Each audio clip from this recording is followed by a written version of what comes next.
യുഎഇയിലെ മികവുറ്റ വിദ്യാർത്ഥികളെ ആദരിക്കുന്ന മീഡിയ വൺ മബ്രൂക്ക് ഗൾഫ് ടോപ്പേഴ്സിനുള്ള ഒരുക്കങ്ങൾ അന്തിമഘട്ടത്തിൽ. യുഎഇ സ്കൂളുകളിൽ നിന്ന് 10ാം ക്ലാസ് പ്ലസ് 2 പരീക്ഷകളിൽ ഉന്നത വിജയം നേടിയ വിദ്യാർത്ഥികൾക്കാണ് award.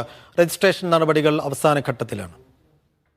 September 21-ന് ദുബൈയിലും 22-ന് അബുദാബിയിലും 29-ന് അജ്മാനിലുമാണ് മബ്രൂക്ക് Gulf toppers award ദാന ചടങ്ങുകൾ അരങ്ങേറുക.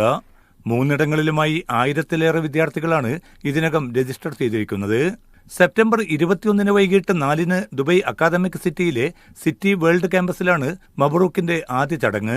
സെപ്റ്റംബർ 22-ന് അബുദാബി യൂണിവേഴ്സിറ്റിയിൽ മബ്രൂക്ക് അവാർഡിന്റെ 2ാം ചടങ്ങ് അരങ്ങേറും.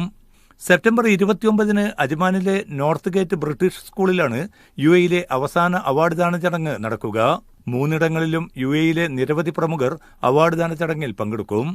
തുടർച്ചയായി 2ാം വർഷമാണ് മബ്രൂക്ക് ഗൾഫ് ടോപ്പേഴ്സ് അവാർഡ് നൽകി മീഡിയ വൺ വിദ്യാർത്ഥികളെ ആദരിക്കുന്നത്. കഴിഞ്ഞ വർഷം യുഎഇയിലെ 3 കേന്ദ്രങ്ങളിൽ സംഘടിപ്പിച്ച പരിപാടികളിൽ 1000-ലേറെ വിദ്യാർത്ഥികൾ ആദരം ഏറ്റുവാങ്ങിയിരുന്നു. യുഎഇക്ക് പുറമെ ഒമാൻ, ഖത്തർ, കുവൈത്ത്, ബഹ്റൈൻ എന്നീ രാജ്യങ്ങളിലും മബ്രൂക്ക് ഗൾഫ് ടോപ്പേഴ്സ് പുരസ്കാരദാന ചടങ്ങുകൾ ഈ മാസവും അടുത്ത മാസാദ്യത്തിലുമായി നടക്കും.